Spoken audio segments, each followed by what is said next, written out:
back yet, but most of us are. Hope you had a good lunch. Are you going to go to sleep now? For the next little bit. This brings us to the third great cataclysm of the last 100 years that might have brought an end to Russia.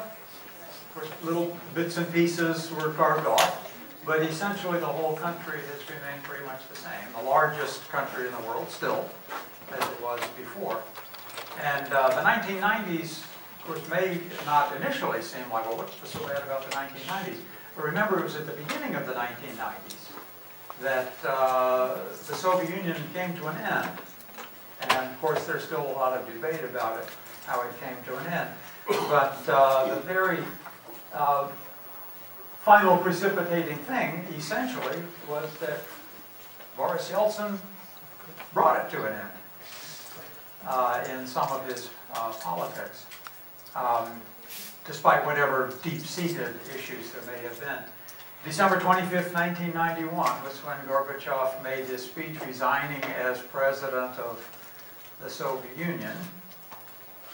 He had been named president of the Soviet Union by a very small group of people at the top. And his major political competitor at the time, just in Russia, not in the whole Soviet Union, but just in Russia, was Boris Yeltsin. And so Gorbachev makes his speech on television. It looks rather sad there, and of course Yeltsin is rather triumphant at this point. I wasn't in Moscow when all of this happened. It would have been interesting to be there, to see that flag that I've seen so many times flying over the Kremlin back behind Lenin's mausoleum, to see that red flag with the hammer and sickle on it come down, and the red, white, and blue flag go up. The flag now of the Russian Federation, that's RF, the Russian Federation. Death of the USSR, beginning of the Russian Federation. So basically they took Gorbachev's country away from him, and he might as well resign. Now I was wondering, I stood many times in Red Square, many times at night when nobody else was out there. That's hard to do anymore. There's always lots of people on Red Square. But I stood out there and there was no breeze, no wind of any kind, yet that flag was up there flying just as much as it could fly. I kept trying to figure out, where did they put the fan that makes that thing always fly? Because it was fluttering in the breeze. It wasn't being held stiff. It was not fluttering in the breeze. It was always flying. And it still is. So whatever they use, they're still using the same technology to make that flag fly. But earlier in December, the presidents of 3 of the republics of the USSR got together at a hunting lodge in Belarus, a place called Belavezha. They got together and they signed an agreement to create a new organization. The Commonwealth of Independent States is how we translate it into English.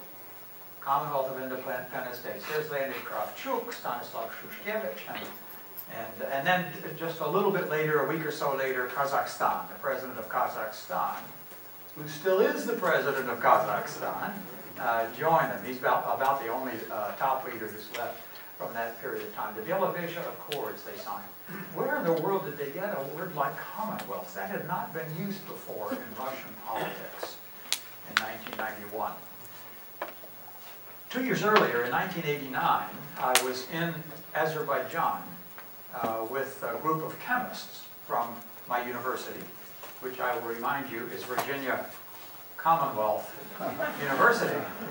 We were there to sign an agreement with the Azerbaijani Academy of Sciences. We had some professors working on a certain kind of enzyme that they were really interested in because they thought they could use it for tertiary taking out of oil from underground. It's a big oil place. In the end, nothing really came out of it, but we were trying to write the protocol of agreement, and we were writing it in 2 languages. I was writing it from one side, and they had a fellow writing it from the Azerbaijani side. We put it in Russian and English. And they got to the name of our university, and they said, that doesn't work in Russian. You can't have 3 nouns strung together. Virginia Commonwealth University, what is that? Why don't we just call it the University of Virginia? I said, well, no, you can't do that because there is one. And they said, it's a state university, right? And I said, yes. And they said, well, let's call it Virginia State University. And I said, well, no, you can't do that. There is one already. Well, Commonwealth, we don't know this word Commonwealth. And I said, well, think back when you studied history in school and you were studying England in the middle of the 17th century. Cromwell, remember when Cromwell came in? What did you call that? And they scratched their heads and said, we don't think we studied that in our history. the English Commonwealth I was trying to get them out. So we finally had to resort to a dictionary, and we came up with the word Sadružestva, which basically means friendship, working together and all of the rest of that. So we became Virginsky Universitet Sadružestva, that is the Virginia University of Commonwealth, or of friendship, whatever it is. And then 2 years later, Yeltsin comes up with this word. Now, I know where he got it, and all of the rest of you do now too. He got it from my university. And so they're the Commonwealth of Independent States they're going to set up in 1991. Even before that, Yeltsin, who had been out in the cold since 1987, I don't know what happened to Yeltsin when he was moved from Sverdlovsk, which is now Yekaterinburg, to Moscow in the 1980s. But he had been a really obedient Communist Party functionary when he was in Sverdlovsk in the Ural Mountains. But when he came to Moscow, he turned into a populist. And he started riding the bus to work. He started riding the metro to work. He started going into stores where people were standing in line. I say people, read women. Where women were standing in line, joining them in line, and when they realized it was Yeltsin standing in line with them, and he's a member of the Politburo, he asked them, well, how's it going? Do you enjoy standing in line? They started really giving him a piece of their minds. And so he made a speech one time at the end of a Politburo meeting. Politburo meetings were generally not publicized at all. But at the end of this Politburo meeting, he said, I've got something I want to say. And they said, what do you want to say? And he said, we're not communists. What do you mean we're not communists? We're not, if we were communists, we wouldn't have all of these privileges that we've got. We'd live like everybody else. We wouldn't all have limousines. We'd ride to work on public transportation like everybody else does. We'd have to stand in line. And one of the more conservative guys who really loved all of his privileges turned to him and said, Boris, you're not right. 2 or 3 days later, all over Moscow, people were wearing little buttons that said, Boris, you're right. How they found out about this, it was all done by word of mouth. It wasn't in the media whatsoever. But he got canned for that. He lost all of his jobs. He'd been head of the party organization in Moscow, member of the Politburo. He lost all of this. He's out in the political wilderness for a year or so. And it was during that period of time he came to the United States. Some of you may have heard him when he came in 1988. He toured the United States for 8 weeks, for 8 days. He was in 40 cities in 8 days. 5 cities a day. Boom, boom, boom, boom, boom. I know the guy who was his personal translator in all of this, and he said it was the most unbelievable trip. His last speech was at Johns Hopkins University. Did anybody remember all of this? And 3 weeks later, after he got back to Russia, what Yeltsin was doing, he was trying to keep his name in the news, and he was traveling around the United States. This was the period of time when Russia had virtually no plastic syringes. They were still using the old kind of syringes like we did. Remember this in the 40s and 50s? That you had to sterilize it every time after it was used? Those god-awful looking things as children that we looked at and said, no, I don't want to have a shot. They were still using those. And so he raised enough money to buy 2 of these big containers that go on container ships, 2 containers of plastic syringes that were then distributed to hospitals all around Russia when he got back. But 3 weeks after he got back, an article that had appeared in a communist newspaper in Italy was republished in Pravda. And it was an article that excoriated Yeltsin, said that he was so drunk when he made his last speech at Johns Hopkins University that he couldn't even make the speech. None of you went to that speech, did they? Because the guy who was his translator, I asked him several years later, I said, Steve, was that really true? What came in the article in Pravda? He says, you don't know half the story. He told me a whole full story, but he said, yes, he was so drunk, in fact, that by this time Steve knew the speech. And so Yeltsin would say something, he'd mumble something, and then he would say what was supposed to come next. So he gave the speech for Yeltsin. But it kept Yeltsin in the news. And then in 1989, Gorbachev, in order to try to reform the country, realized that he couldn't use the Communist Party anymore to do it, because the Communist Party was such a hidebound, such a conservative organization that it wouldn't reform things the way he wanted them to reform. So he came up with an entirely new organization called the Congress of People's Deputies. There was no constitutional basis for it at all. But it was called the Congress of People's Deputies, and people were actually elected to it. There was actually more than one candidate standing for a position, for at least a third of the positions. Now, 2/3 of them were still done the traditional way, where there's only one candidate and he usually gets elected. But Yeltsin stood as a candidate for all of Moscow.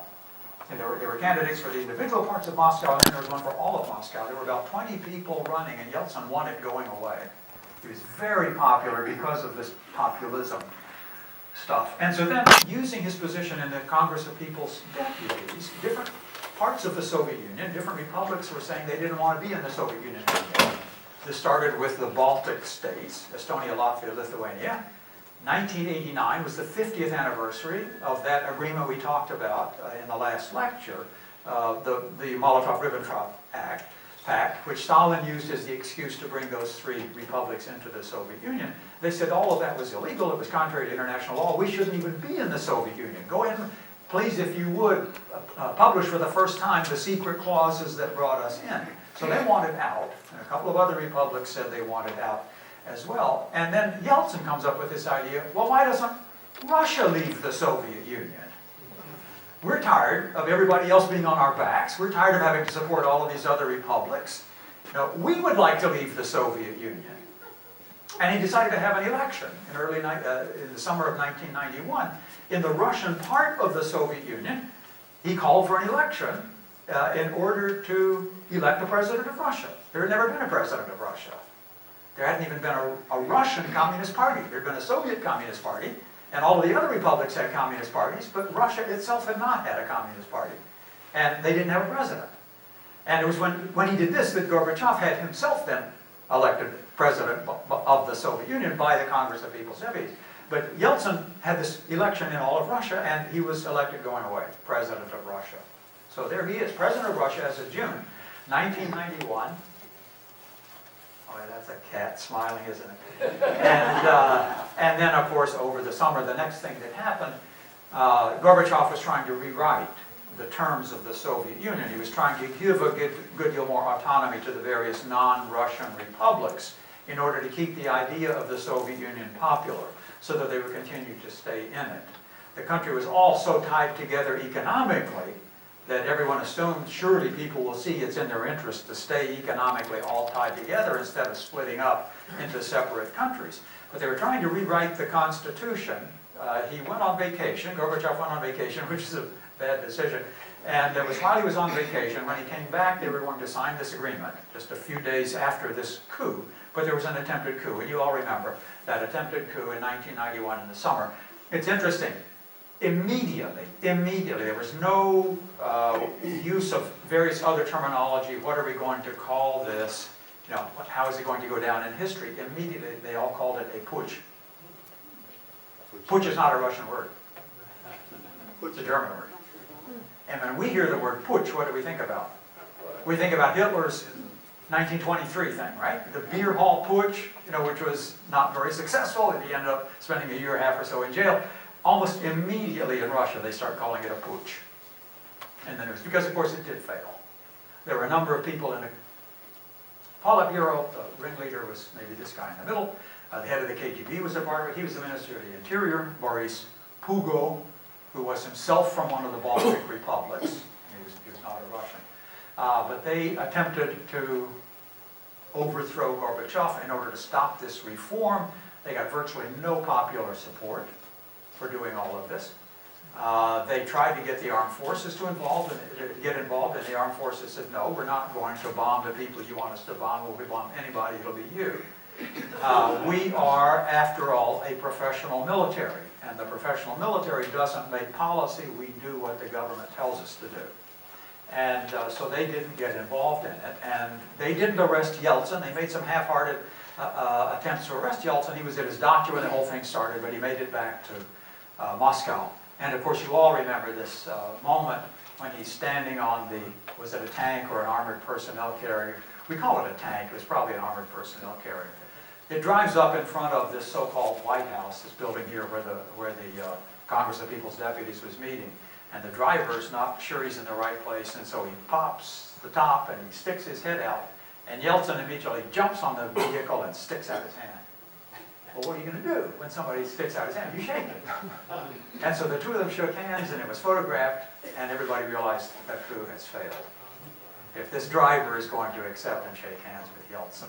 And so he made a speech then from the top of the tank with some of his other supporters. It's a little fuzzy here. I don't know why it's so fuzzy. Do you recognize that man? Mstislav Rostropovich, right? For 19 years, he was the director of the National Symphony Orchestra here. That's really interesting about Rostropovich. You know, in 1989, when they started taking down the wall in Berlin, he was in Paris when all of that happened. And this was in October of '89, and he immediately flew with his cello to Berlin. And where the wall was right next to the Brandenburg Gates back behind him, on his cello, he began playing the Brandenburg Concerto. And it was starting to rain lightly, and the young man comes with an umbrella, holding the umbrella for Rostropovich. Well, guess where he was when this coup started? He was in Paris, again, in Paris. He had been thrown out of the Soviet Union in the 1970s, had not been able to go back. He didn't have a passport, and they wouldn't give him a visa. But he thought, I've got to go back. I've got to go back. And so he did. He hopped on a plane. He flew into Moscow. And everybody was so fascinated by what's going on downtown, there was nobody there to check his paperwork. They got off the airplane. They weren't checking visas or passports or anything. And when he realized that, he got off the plane, he grabbed himself a taxi cab, and he went to the White House. He shows up with he didn't have his cello this time, but he shows up at the White House, and of course everybody realizes this is Rostropovich. And so this young man here was told, you guard this guy's life with your own life. Here's a rifle. And the guy probably never held a rifle in his life. He was a student. But the tension, you can imagine how high the tension was. And late in the evening, the two of them sat down, and the young man just fell asleep. And the rifle clattered to the floor.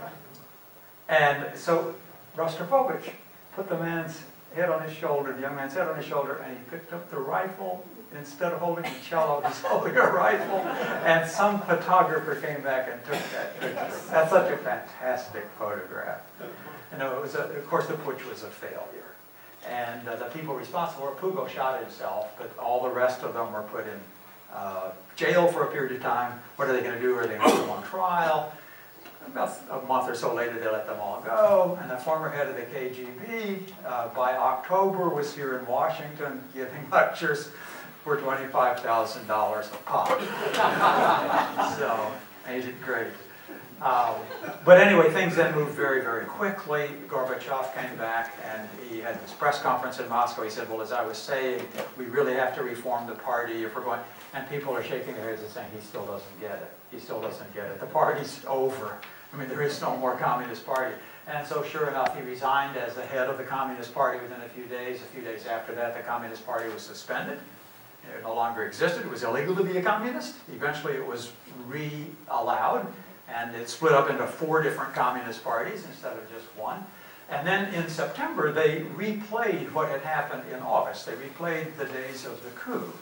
And this is a photograph of what happened then. Of course, as a psychological study, you see what's going on. Yeltsin, who's a much taller man, is simply beating down Gorbachev psychologically, and you can see that. He hands some, this is nationwide television, and he hands a document to Gorbachev, and he says, read it. And Gorbachev starts reading it silently, and Yeltsin says, out loud, so that everybody could hear it. He was really lording it over Gorbachev, because the two guys were political opponents. They'd been political opponents going back to 1987.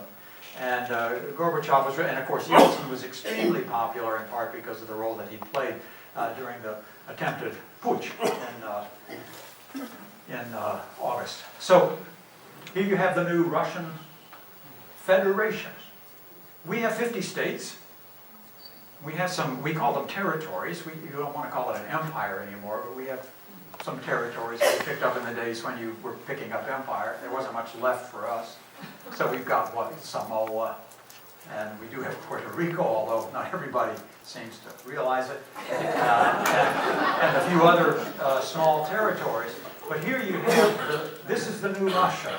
This is the new Russia. We have states, and we have a district. We're sorry, folks, but you don't get to vote for president either. That counts anyway, just like Puerto Rico. or Guam, or some of these other parts of the U.S. empire. Russia has 80-some. Russia has different designations and different names for all of them. Some of them are republics. There's quite a few republics in Russia. All of these areas you see that are not gray, those are republics within the Russian Federation. So like Germany, which Germany is a federation, it's got a number of different units in it. We don't really call ourselves a federation, but we are too. We're a federation. Canada is a federation. And Russia has got now 87 units or something like that. They're all different kinds. Not everyone is a republic. But these republics are always territories within the country. Not every territory in the country that is an ethnic minority is a republic. But everyone that is a republic is an ethnic minority. I'm also starting to sound like Donald Rumsfeld when I say something like that. But here, according to the Russian alphabet, you've got the 20 republics in the country. Why is Chechnya at the end? Well, that's because it starts with the letter Ch, which is almost at the end of the Russian alphabet. It's down here. So you see a whole bunch of these republics are in the Caucasus. Now, the Caucasus is the most rich tapestry of nationalities and ethnic groups and languages of any place in the world for such a small area. 20-some different ethnic groups in a very, very small area. And then some of these are huge. Sakha, number 14. Did I get that one right? Yes, Sakha is a very, very large territory. Some of them are smaller, but every one of these is an ethnic group. Number 10 is Karelia, which is right next to Finland. In fact, the Karelians really are Finns.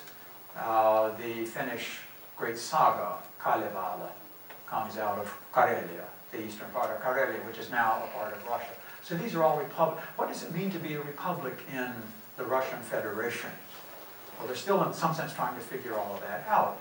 But these are ethnic areas, and they have their own president. They have the president of Russia, and then they have the president of their republic. They have their own parliament. Usually they call it a Duma, or they might call it something else, a Tatar word or something. And they have their own laws, all of which have to follow along with the laws and the Constitution of the entire thing. So the reason I go on and on about republics is, there were other republics that had broken off. In December, when the Soviet Union no longer existed, you've got 14 other independent countries now, newly independent countries. Estonia, Latvia, Lithuania, Belarus, Ukraine. 3 of them in the Caucasus, 5 of them in Asia, the Stans. All of these republics. Well, why didn't it go any further? Why did it just stop with all of them? Why didn't other areas, some of which had also come, these stands down here, they came in under Russian control in the 1860s and 1870s, but then this area did too. It came in the 1850s under Russian control. And other areas. Why didn't the process continue? Well, it's rather interesting. Let's take some of these that might possibly have split off. I've already talked about Sakha. They used to call it Yakutia, but the people who are there prefer to be called. The people in Sakha, they said, we can make it. We don't need the rest of Russia. We can make it on our own as an independent republic. We've got a coastline.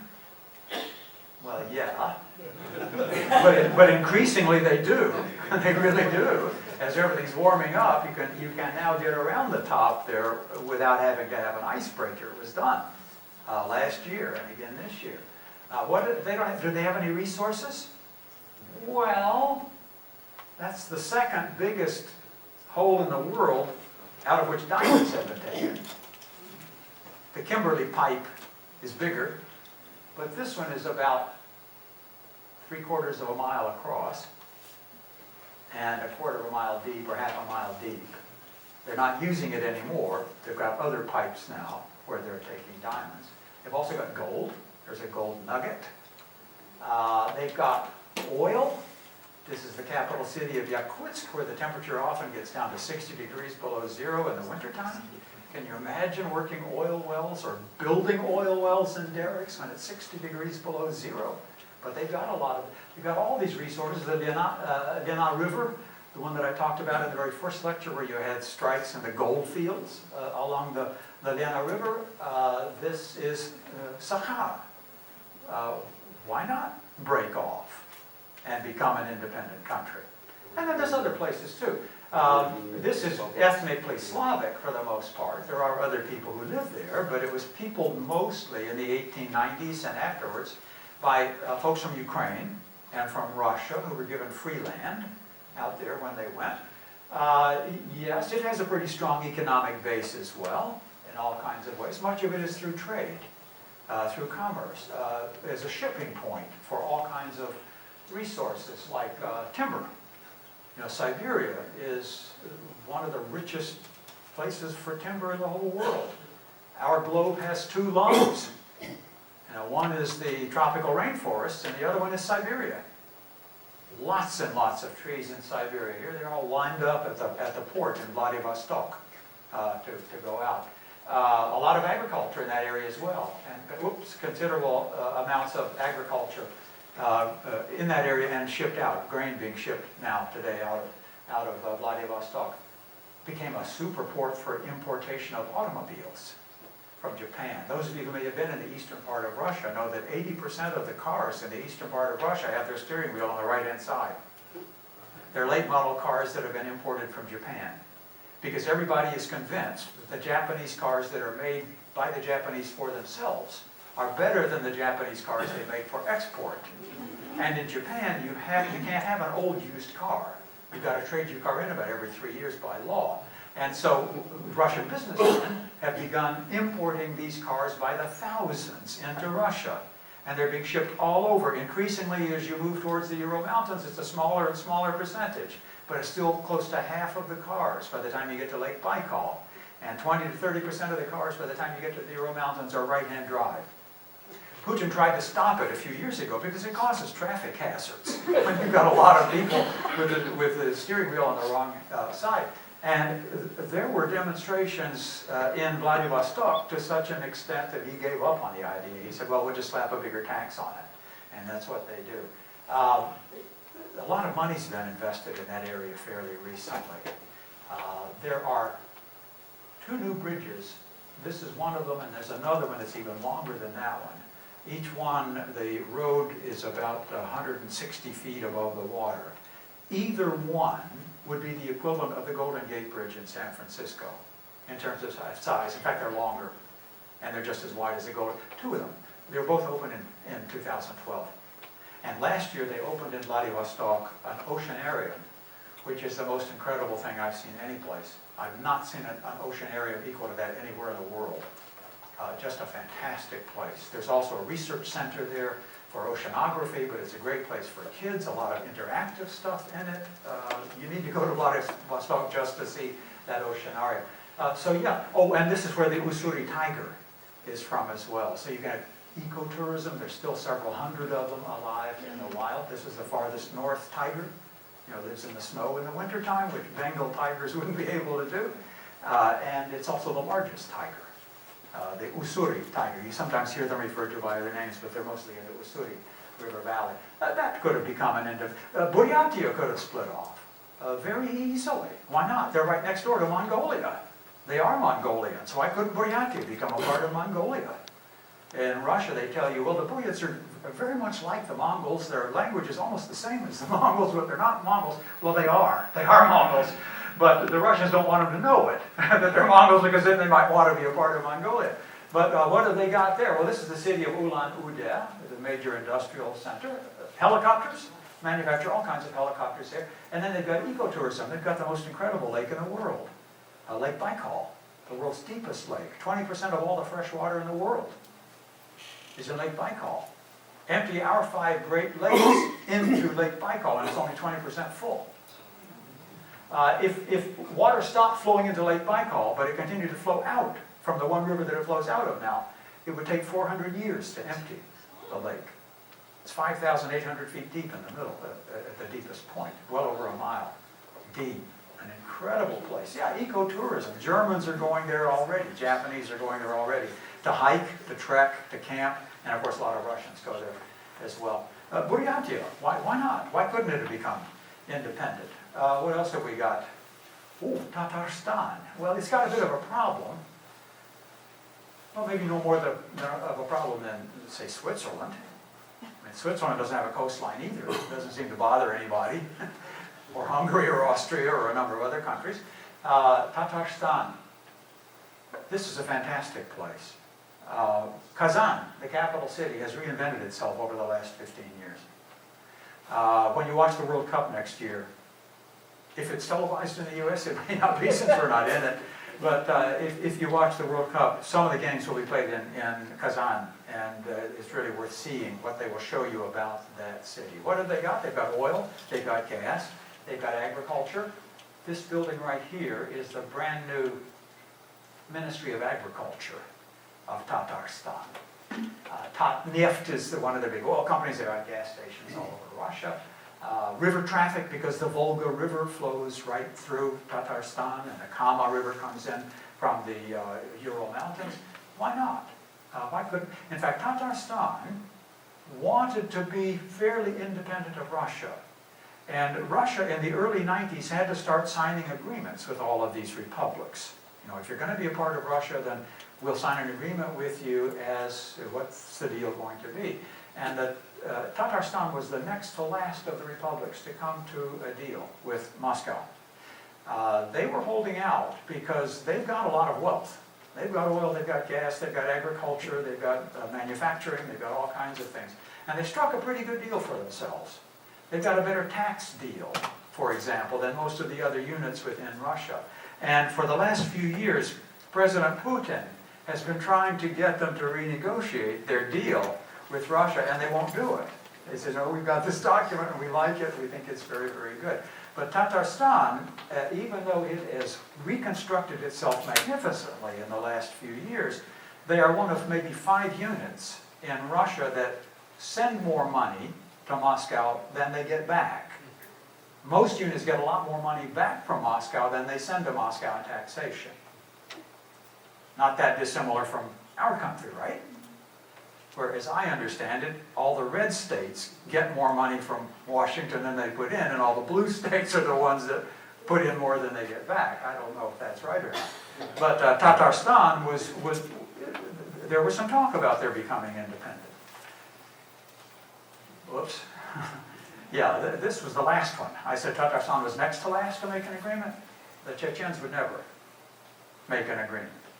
And things got pretty hairy with the Chechens. So this may have been a point at which all of Russia could have fallen apart. It could have started with Chechnya. So let's do a little bit of review and look at Chechnya. You see where it is on this map. Here's Chechnya right here. It's just north of the Republic of Georgia, and then you've got Armenia and Azerbaijan. These used to be parts of the Soviet Union, but they aren't anymore. And you've got several other. This is the North Caucasus. The high mountain range of the Caucasus runs through here, with peaks up to 21,000 feet high. Mountain passes, 15,000, something like that, higher than anything we've got in the lower 48 states. Can I go back to The previous slide? Yes. Yeah. How far down did the Germans go on this map here? The Germans got to right there. This is where Mount Elbrus is. Okay. They got to Mount Elbrus. Elbrus is actually on the Russian side of the border, so they didn't get into Georgia. But they got down that far, and Gorbachev is from somewhere up in here. I don't quite see his hometown now. Yeah, it's Stavropol-Krai. This is the area that Gorbachev is from, so they occupied just about all of that. But they got down into Chechnya, and then they decided to shift the focus and go up to the Volga River. Okay. At the end of the 1700s, the Russians had been giving assistance to Georgia, or to one or another of the small kingdoms that comprised Georgia, for quite a period of time, in the 1600s and 1700s. Again and again and again, the Georgians had turned to Russia for help against one or the other or both of their big neighbors. You can imagine being a Christian country, Georgia, sandwiched in between the Ottoman Turks on one side and the Persians on the other side. So you've got Sunni on one side, you've got Shia on the other. And Georgia was always under heavy pressure from one or the other. The Persians always insisted that the king of Georgia had to convert to Islam. And so he would convert to Islam, they would let him become the king of his little part of Georgia, but he always had his fingers crossed behind his back, and he really remained Orthodox. So they were asking the Russians repeatedly for help. And in fact, in the 1660s and 1670s, two different Georgian kings who eventually lost their thrones went to Moscow. And they died in Moscow. They were supported by the Russian government, and they're buried in one of the monasteries in Moscow. Two other kings in the latter part of the 1600s and the early 1700s, they weren't permitted to live in Moscow, but they lived in Astrakhan at the mouth of the Volga River, and they're buried in monasteries in Astrakhan. It was Catherine the Great, finally, in the 1780s, who said, look, boys, we're tired of always having to come to help you out, bail you out one way or another. If you become a part of the Russian Empire, then we won't have to bail you out, because nobody's going to try to put pressure on you if you're a part of us. And they signed an agreement with the Georgians in the 1780s that essentially said this. Well, the Russians interpreted it somewhat differently from the way the Georgians did. But the Georgian nobility now became Russian nobility. The Georgian serfs became serfs under the same law that Russian serfs were serfs, and so on. And Georgia was pretty much integrated into the Russian Empire. But in order to defend Georgia, the Russians had to get to it somehow or other. And so they proposed building a military highway from a river here across into Georgia so that they could give help to the Georgians, the Georgian military highway. And they had to get the agreement of the people who lived here to let them go through their territory, to build this highway through their territory. We're not going to mess with you, we don't want to go through. And all of them agreed except the Chechens. The Chechens said, no, you're not going to go through our territory at all. And they fought a long war against the Russians over that, from the 1810s until the 1860s, off and on. And the man who led them was not really Chechen himself. He was from Dagestan, from one of the tribal groups in Dagestan. His name was Shamil. He was an imam, Shamil. And the Russians finally brought the war to an end. By this time, they'd killed half the population of Chechnya, which reminds you a little bit of another country across the Atlantic Ocean that killed a whole bunch of people in order to bring them under Apaches, Comanches, remind you of some of these people, Lakotas, and so on, who weren't as numerous, so you didn't have to kill as many of them. But they finally kidnapped him, took him to St. Petersburg, and this brought an end to the conflict in Chechnya. He said, I've never been able to make the Hajj. I'd like to go to Mecca. He had asked his Russian captors, may I go to Mecca? And they said, sure, you can go to Mecca. He gave your word to come back. He did, he gave his word to come back, but he died when he was gone. Then in the 1890s, they discovered a really good kind of oil, sweet oil, not sulfurous oil, but sweet oil in Chechnya. And so it began to have some real economic value. Well, at the time of the revolution and the Civil War, the Chechens thought this is our time to become independent once again, and it didn't work out. It took the Russians until the late 1920s to fully end what they called banditry up in the mountains of Chechnya. Then in World War II, the Great Patriotic War, many of them volunteered for the war. In fact, the highest award that they gave to soldiers per capita, more Chechens won that medal than any other ethnic group, including Russians. Chechens, it's a part of their culture to fight. Now, the Chechens say, no Chechen ever bent his neck to any man. We don't have any Chechens in the room, do we? You don't ever want to offend a Chechen, because the Chechens won't compromise. If you offend them seriously enough, they will kill you. And that's still true today. You offend a Chechen seriously enough, he will kill you. You can't live that way in the 21st century. We used to fight duels, right? Until the 19th century, we fought duels. But for the Chechens, this is still a part of the culture of much of Chechnya. It's a very traditional culture. But Stalin somehow convinced himself that, in spite of the fact that many of the Chechens were fighting very loyally for the Soviet Union, he convinced himself that they were all disloyal. That when the Germans had come, they were all disloyal, like some of the other North Caucasus Muslim ethnic groups, and they were all deported. They were all deported to other parts of the country. Every Chechen was asked to load up in a truck, taken to the nearest railhead, and sent off. About 7,000 or 8,000 old men went up into the mountains and began to fight again as guerrillas. But everybody else was shipped out. And they weren't permitted to come back until under Khrushchev in the 1950s, by which time somebody else owned their land for the most part. But anyway, this is what had happened, the repatriations. And then the war in Afghanistan. Again, some of the biggest aces of the Soviet Air Force in Afghanistan were Chechen pilots. In fact, the greatest ace, he became a 3-star general in the Soviet Air Force, was from Chechnya. But he eventually, in the 90s, resigned his commission in the Russian Air Force and wanted to become the president of this independent Chechnya. They were going to change the name of it, the Republic of Ichkeria.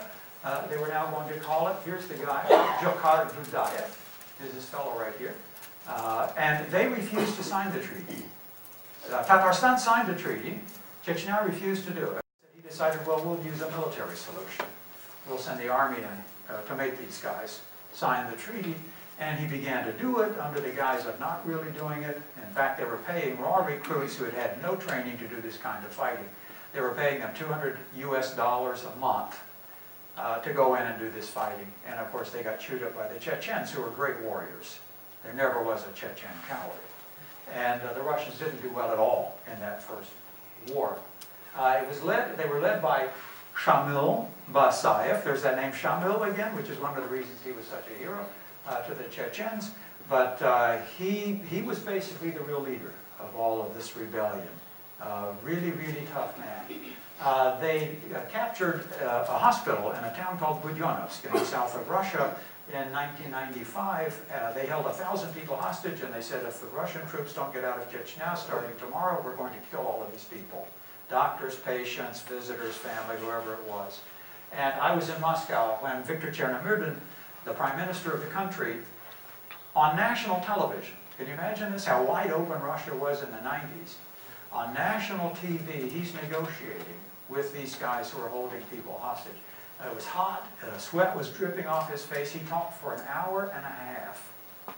And they finally agreed that if the Russians would let them get out of town, they would release all the hostages. Chernomyrdin talked them into that. And I turned to the Russians that I was sitting with in their apartment, and I said, well, those guys are dead meat now. They'll get on a road south of Budyonovsk, and helicopters are just going to slaughter them.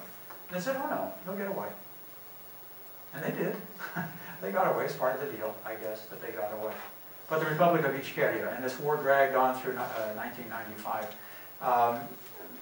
It was covered on all the media, on the news every night. It was like, remember Walter Cronkite every night showing us American wounded and American dead? This is the way it was in 1994 and 1995. The Russian army couldn't defeat this little Republic of Chechnya. And eventually, Alexander Lebed, who was a general, who ran for president in 1996, came in third in the voting. Yeltsin was a candidate, and the leader of the communists, Zyuganov, was a candidate. Lebed came in third, and Yeltsin said to him, if you will throw your support behind me, I'll give you whatever job you want in my government. What job do you want? Lebed said, I want to be head of the Security Council. And Yeltsin was then elected president in the summer, in the second round of elections, and Lebed became head of the Security Council. And he said to Yeltsin, okay, you wanted to end the war with the Chechens? And Yeltsin said, yeah. And so he flew down there on his own. Lebed did, he's a very brave man. He flew down there on his own. He negotiated a peace treaty. And he came back and he dropped it on Yeltsin's desk. Here it is, it's your peace treaty. And Yeltsin's response was, no, you idiot. I mean, yes, we wanted to end the war, but, I mean, he didn't have to say this. Lots of people make lots of money off wars, right? I mean, when you say you want to end a war, that doesn't always mean you really want to end the war. And there were defense contractors, and, well, yeah, I guess they had them too. There were all kinds of people who were making all sorts of money. Yeltsin was furious that he had signed this agreement. And so he fired him. He went out to Siberia and got himself elected governor of one of the provinces in Siberia. And might eventually become president of Russia, but he was killed in a helicopter crash in March of 2004. He told his pilot to take off. It was a snowstorm, and the pilot said, no, there's electrical wires around here somewhere, and we can't see them. And he said, take off, and they did, and they hit the wires. The plane came down. Not everybody was killed, but Lebed was one of the ones who was killed. So this, then they held peace. He was dismissed. I've given you all of this. And they signed a treaty to give significant autonomy for 5 years to Chechnya. And this is basically what had happened. That's an iconic photograph, isn't it? A guy lighting his cigarette from an ember from a fire, and you see the destroyed city back behind him of Grozny, the capital. Aslan Maskhadov had become president of the country. We went through several of them because Dudayev had been killed. But that period of time didn't work very well. Things were really bad in Chechnya. The biggest part of the economy was now kidnapping people and charging $150,000 in ransom. And my family doesn't have $150,000 to pay. I don't know about yours. So you borrow it from all of your friends, and then you get your person released, and of course you then have to recoup your investment, so you kidnap somebody from another family so that you can get back your $150,000. People who didn't try to rescue their people right away, they were then mailed the small digit of a finger or part of an ear or something like this, which they recognized. Things were really going badly. Hacking into banks and financial institutions all around the world. Cocaine going through Grozny on its way into Europe, so that not just opiates, but cocaine derivatives also became a part. It was all going through there. Thomas Pickering, who some of you may know, who was the ambassador in the United States at this period of time, told me that in the last few months that he was the ambassador to Russia at this time, he was trying to trace down $140 million that had accidentally been transferred somewhere, and it was all related to Chechnya, one way or the other. Things are not going well. The British Telecom was hired to set up a network of phones using cell phones, and then one fine day in 1998, the heads of 4 of their workers, Brits and Australians and New Zealanders, were found on a towel on a highway with a note saying their bodies are in a locker in the main railroad station in Baku in Azerbaijan. And things are not going well during that period of time. And other attacks outside Chechnya. And this is why in September 1999, when some apartment buildings blew up in Moscow and other places, everybody in Russia said it's got to be the Chechens. The Chechens have never said that they were the ones who did it, but everybody said it's got to be the Chechens. And a man who had just been named prime minister, Vladimir Putin, said, okay, this time we'll bring an end to it, and we'll do it the right way. And so Russia this time went systematically after what the Russians have always called the bandits. They've always referred to them as bandits in Chechnya, to go into it. There you see the prime minister talking to the president, Putin and Yeltsin. One of the people who had advised Yeltsin to appoint Putin was this man who was one of the oligarchs himself, Boris Berezovsky, who eventually moved to England. There were some other horrible events that happened as a part of all of the second conflict, or second part of the conflict in Chechnya. This was the musical that was being held at a theater in downtown Moscow, where a bunch of Chechens came in 2002 and took everybody in the theater hostage. Now let's hope this never happens at any of the theaters in our country. In Russia, they hadn't had to deal with this before. What are you going to do? Do you negotiate with terrorists? Well, our government says no. The U.S. government, we say we don't negotiate with terrorists. Some people advised Putin to negotiate with him. Others said, no, you can't negotiate with terrorists. You've got to just take them out. And so what they eventually did was to pump gas into the theater. But it was a kind of gas that knocked everybody out. But the people who pumped the gas in, who were the security forces, wouldn't tell doctors on the scene in time what gas they had used. So a number of the people who had been held hostage died, about 130, just under 130 of the 900 people who had been in the theater. All of the Chechens were killed, all of the terrorists were killed. And then a couple of years later, on the first day of school, which is a huge holiday in Russia, in the next republic over from Chechnya, a school was seized with about 1,500 people in it, parents, teachers, children. It's a huge holiday, the first day of school. They were all taken into the gym, the school gymnasium. The whole thing was set up with bombs to go off at any point. And again, they said the Russians had to get out of Chechnya. They waited 3 or 4 days. Temperatures were in the 90s. Kids were having all kinds of problems, so they decided to storm the place. The gym caught on fire. About 300 people were killed. These were tragic events that happened in trying to bring an end to this, the one last republic that was a holdout. When we talk about whether Russia could have fallen apart or not, now this is one way that Russia could have fallen apart. Eventually what Putin did was to make a deal with the devil, which so far has worked out fairly well. He picked probably the meanest, the toughest, the worst of the people. Can you guys be bought? Will you switch sides? Will you come over to the side of Russia if we give you control over Chechnya? And the Kadyrov family agreed to do it. A few months later, by some of his opponents, on May Day they were having a big celebration in a soccer stadium, and they had planted a bomb under the grandstand, and he was killed. Whereupon his son, who was in his mid-20s, Ramzan, told Putin, I can handle it, I can take it all over. Nobody thought he could. To me, he always looked like a two-bit hood, still does. Yeah, he took it all over. And so what basically Putin did was say, outsiders are never going to be able to rule you. You guys rule over, we'll look the other way. You know, whatever you do, we'll give you the money to rebuild the city. This is what Grozny looks like today. You know, they got the third largest mosque in Russia. They've got all these skyscrapers and all the rest of it. And now Chechnya is pretty much at peace. In fact, Kadyrov says, I'm Putin's greatest fan. You know, I've got 10,000 men who will do anything I want them to, and if I want them to defend Putin, they'll do it. And he may be right. He's also got a couple of good friends among foreigners. Gerard Depardieu, French actor. He renounced his French citizenship 2 or 3 years ago because of taxes, and he became a citizen of Russia. He now has a house in Chechnya. These guys, they love to go hunting together.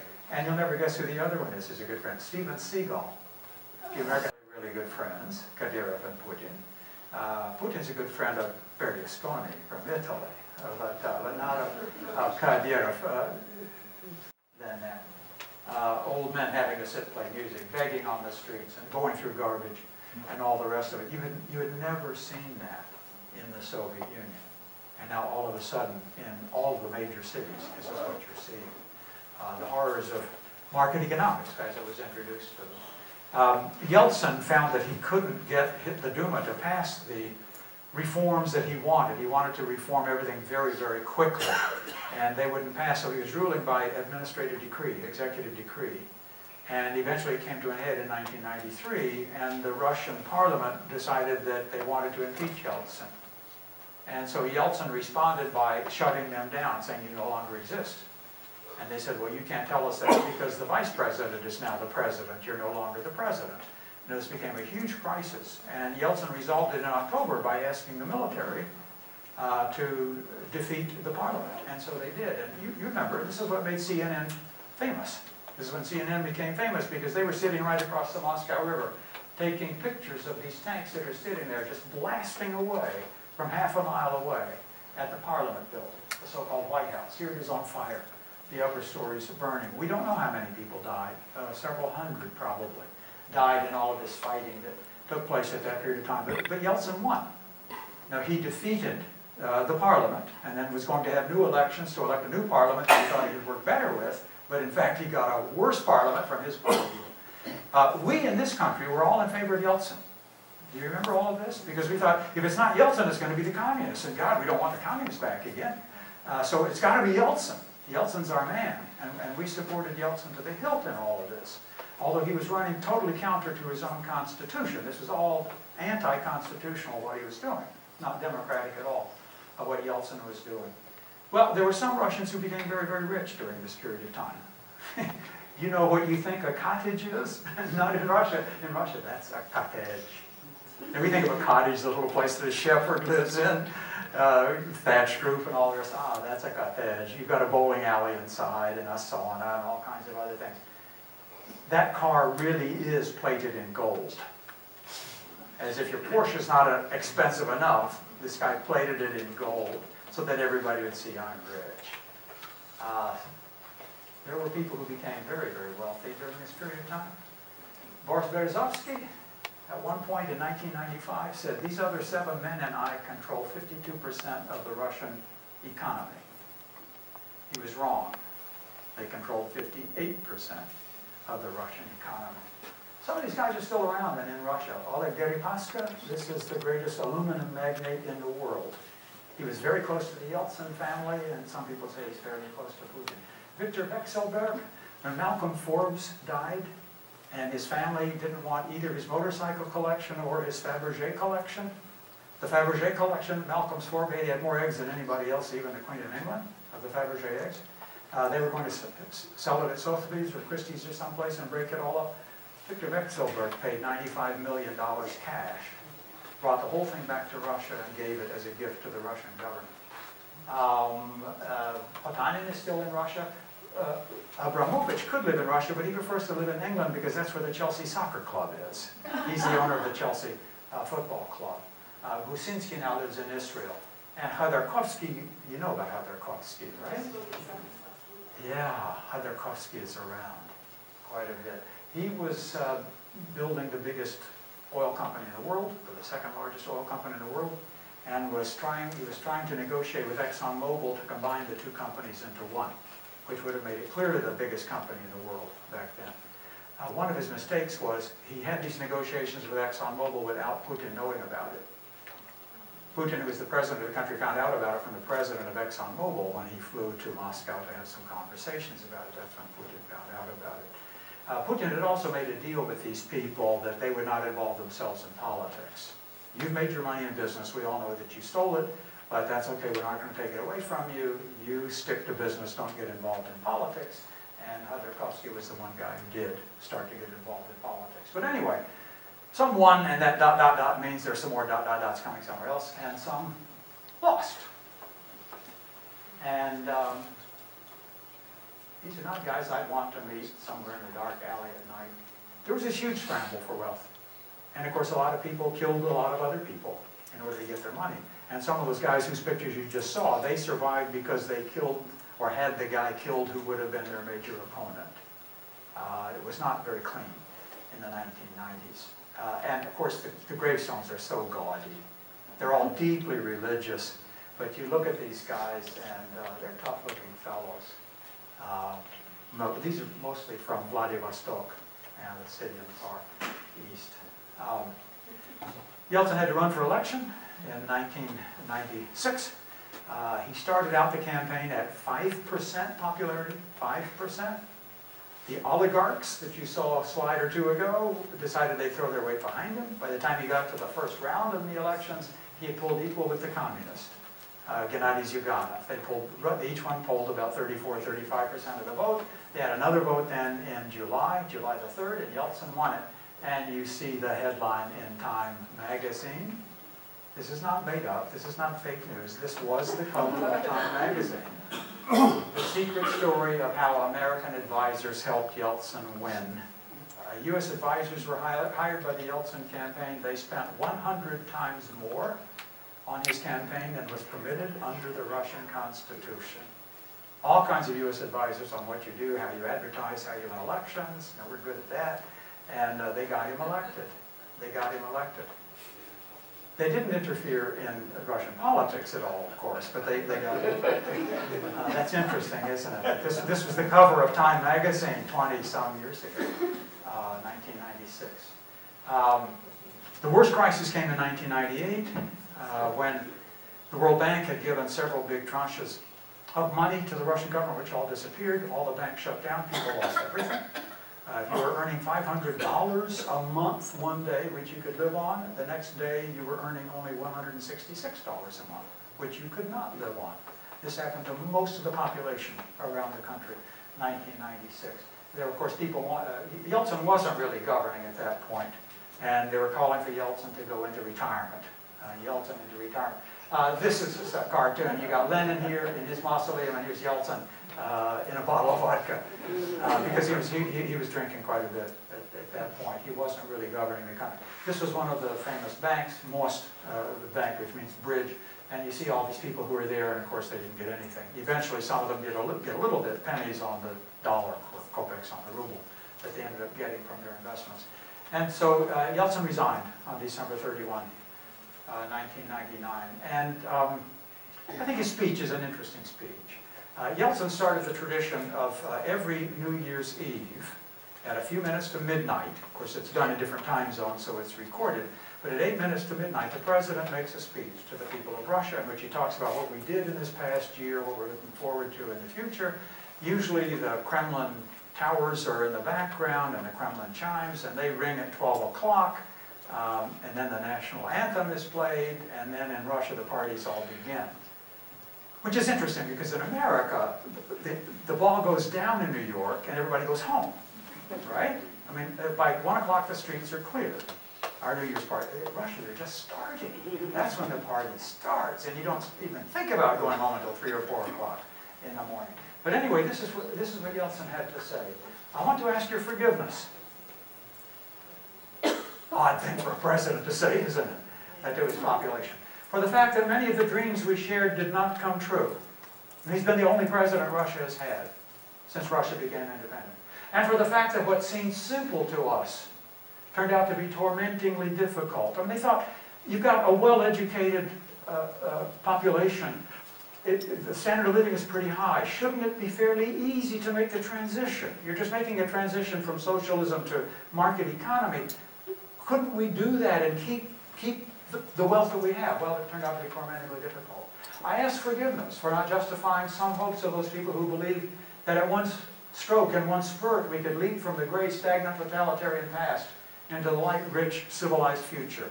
And there were enormous hopes. Any of you who were in the country in 1991 until a few months into 1992 know how great those hopes were. I myself believed in this, that we could overcome everything in one spurt. I am leaving. I did all I could. Not according to my health, but on the basis of all the problems. The new generation is relievingly a generation of those who can do more and better. In August, he had named Vladimir Putin to be his prime minister, and under the Russian constitution, after Yeltsin had it rewritten to write out his vice president, there is no vice president in Russia. When the president can't be president anymore, the prime minister takes over by constitution, and the prime minister within 3 months, within 90 days, has to call for an election. And that's, of course, what Putin did. Bidding farewell, I want to tell each of you, be happy. You deserve happiness. You deserve happiness and calm. Happy New Year. Happy New Century, my dear ones. 1999. And Putin became acting president and then was elected president with an outright majority 3 months later. But here's someone commenting on Putin's own comments on all of this. He displayed little emotion when discussing the events. This is in an interview that led up to Yeltsin's resignation, but said he almost cried when the former president departed from the Kremlin. That first year he was in office, he looked to me like a deer in the headlights. Putin had no idea what he was doing, but boy did he learn quickly. Did he learn quickly? That is one politically smart man. It was not an easy day, both for him or for all of us, but indeed he behaved courageously. Putin recounted. As for his last words, I was nearly moved to tears myself. He walked out on the porch, took a rather sad look at the windows, and said he felt sad having to bid farewell to all of this because a lot linked him to those walls, those rooms, those buildings, and the people who worked there. His words were simple. Take care of Russia. The last words of the departing president. Take care of Russia, he said to Putin. So how are we on time? I've eaten up almost all the time I can have. If we have the lights, Louis, and I'll be happy to take a few questions about the crisis of the 1990s, when again the country could have fallen apart. Let me ask some people who haven't had a chance yet. Yes, sir. In terms of Russia's future, I wonder if you could comment on a couple of related things. Number one, the fact that the healthcare system there is pretty much in shambles, and secondly, the population is actually declining. Can we hold off on that until after the next lecture, because I'll be dealing with some of this in the next lecture, okay? So rather than the 1990s, what you're describing was very much true in the 1990s. Some of that is changing now. And so let's hold off, and I'll try to, if I don't remember it, remind me, okay? If I don't say something in the lecture, remind me when it's over. Yes, sir? I got a report, and I don't know if it's fake news or not, but that Putin essentially invaded Chechnya on a pretense, and that the terrorist attacks in Moscow and elsewhere were actually instigated by the KGB. This, or the FSB, as it was called then. Yes. Would you comment a little bit? Yes, I'd be happy to. There still is a bit of an open question. That accusation was first made, and a film was financed to push that point of view by the oligarch Boris Berezovsky, whose picture you saw here. But Berezovsky was the person who really pushed that point of view. Berezovsky, of course, is no longer with us. Berezovsky, at that point, was bragging that he was the one who had told Yeltsin, Putin is your man. He's the guy that you want to have to succeed you because he is so loyal to the people who moved him along in his career. He would never bite the hand that fed him. And if you're concerned about maybe law cases being brought against you for having stolen money, or your family for having stolen money, or any other kind of things, Putin will not go after you. And Putin also apparently promised that he would not dismiss anyone from the government for a year. Anyone who was in the government, he would wait a year before he started making principal appointments. Berezovsky claimed that he was the one who had picked out Putin. And the rumors that I've heard on the streets in Moscow are that he went even farther than that. That he said to Putin, Vova, which is Vladimir, but it's Vladimir for a little boy. Vova, you sit in the chair for a while, and then we'll pick a real president. The rumors that I've heard in Moscow. Within a year, he realized how much he'd underestimated Putin. And he then began to become an opponent of Putin. He knew that a lot of his wealth had been gotten illegally. And he was afraid that cases would be brought against him for non-payment of taxes, for graft, for murder, I mean, any number of things. And so he decided what he needed to do was to protect himself, not by moving to another country, because he could always be extradited, but by moving to another country under circumstances in which he could not be extradited. How do you do that? You ask for political asylum. So, when's the last time you knew of a billionaire 5 times over who asked for political asylum? He was a 5 times billionaire. He tried to get asylum in the US, and the US wouldn't give it to him. So he went to Tony Blair's Great Britain. Tony Blair's Great Britain was desperately in need of tax revenues. And there was a legal fight there before finally a court decided that he would be given asylum. And he was then later tried in Russia for crimes that he had committed. But he was the one who first raised this question. There are some questions about all of it, and the Chechens, as I said earlier, they never claimed responsibility for it. But they didn't always claim responsibility. Most Russians were convinced the Chechens did it. They didn't need to be told anything by anybody. They said, this is the Chechens who did it. By the way, over 300 people were killed when those apartment buildings had explosions in them and collapsed.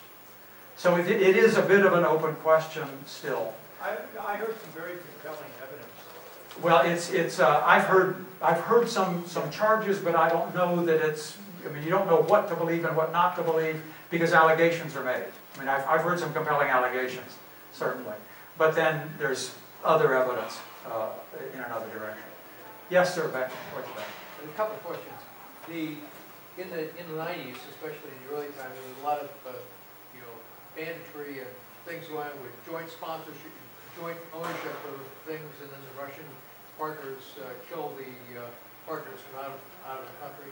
Mm-hmm. And secondly, do you have any comment about the cooperation efforts between the United States and Russia on the demilitarization of the Lugar and these other things?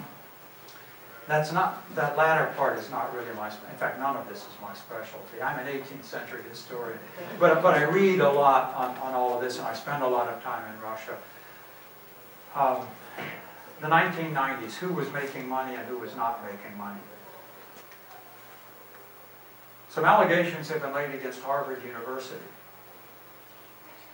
for having enriched itself enormously through this entire process. It's not very well known in the West, but there are still some people at Harvard who have managed to skate around various legal charges made against them because contracts were given to various entities at Harvard from USAID and other agencies for them to help out in the privatization in Russia from which none of them were supposed to enrich themselves. Well, Harvard's endowment grew by leaps and bounds in the 90s. And the people at Yale said, how do you guys do that? And the people at Stanford said, how do you guys do that? And they said, well, we're Harvard.